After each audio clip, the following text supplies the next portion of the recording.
when I was asked to speak, I was, as usual, in a hurry. And then what I had was darkness in your life. So I thought, what was the darkest moment? And I thought, maybe it's the time when my girlfriend and my main girlfriend dumped me at the same time. But thankfully, that's not what I'm talking about.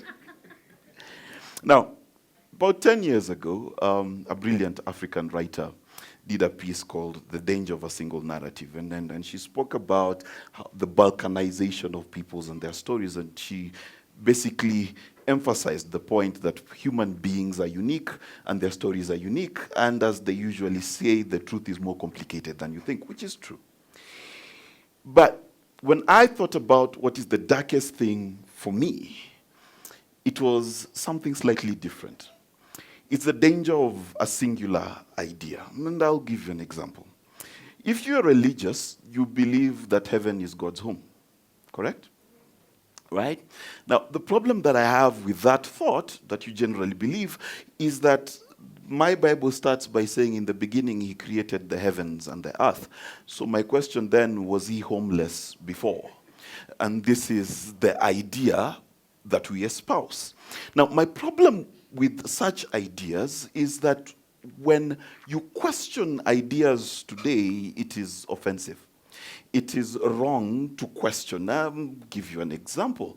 We say the earth was created in 6 days, and if you're religious, you agree. If you are not religious, you disagree. And your disagreement is useless because that is not what religion says.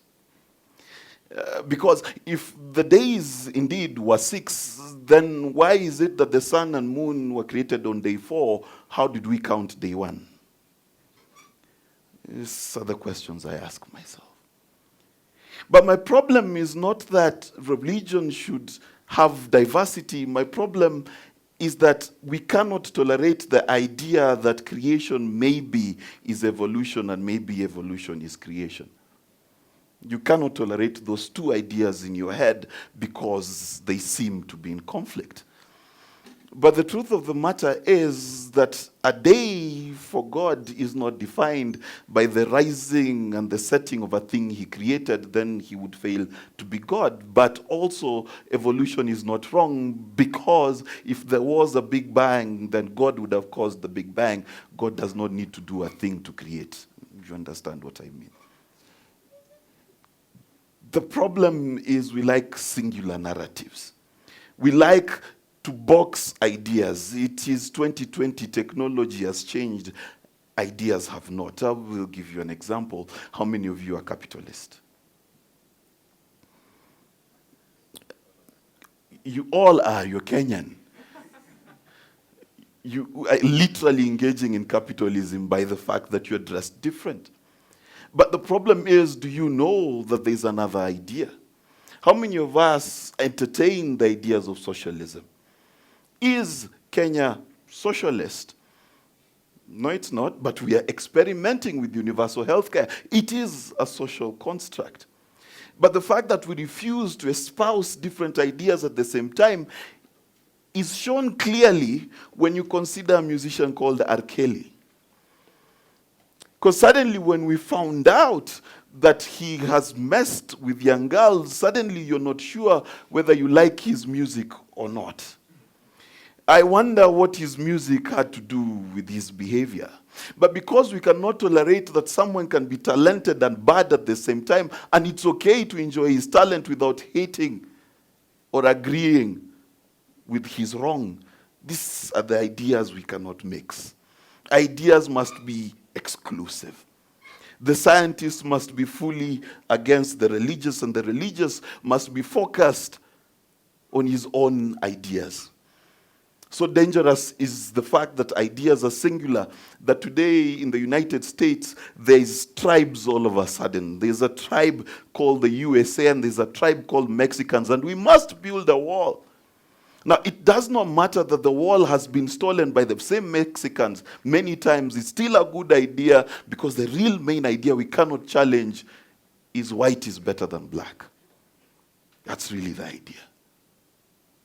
And therefore, no matter what you present to a Brexiteer, there's no other reason to leave the European Union other than uniting with Europe will bring us a few more brown people.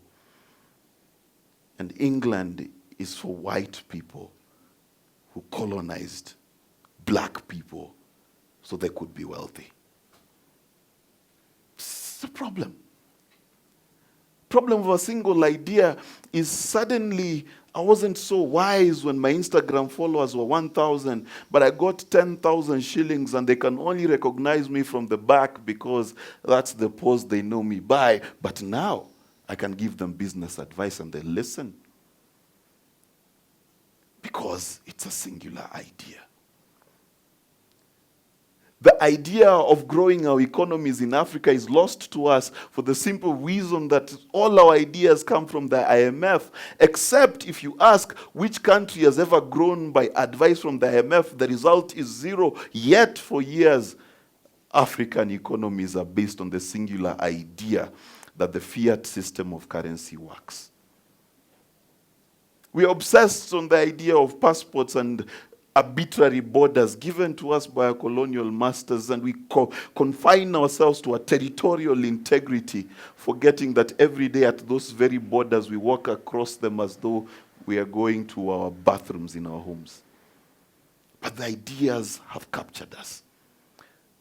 They've captured us so much that today the world runs the real danger that if information is wiped out, we cannot rebuild human society. Because the truth is, to assemble your phone, it requires so many specialists with specialized skills that if today the internet was wiped out, it will take us 50 years to rebuild the society we know today. So what's the darkness I see? Human beings have become homogeneous. We've lost our diversity. We've lost who we are, and who we are is different.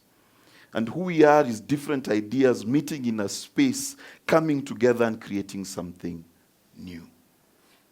Who we are is this, that you can be a Luya today, marry a Kikuyu tomorrow, and have children, and based solely on your gender, they'll either become Kikuyu or Luya. We've forgotten that we once lived in a world where it was okay to consider autocracy and democracy and theocracy at the same time. And there was nothing wrong with being different. And that said, there's nothing wrong with having just 200 Instagram followers because you have a life and you're not always on holiday. And your best assets are not behind you. Thank you.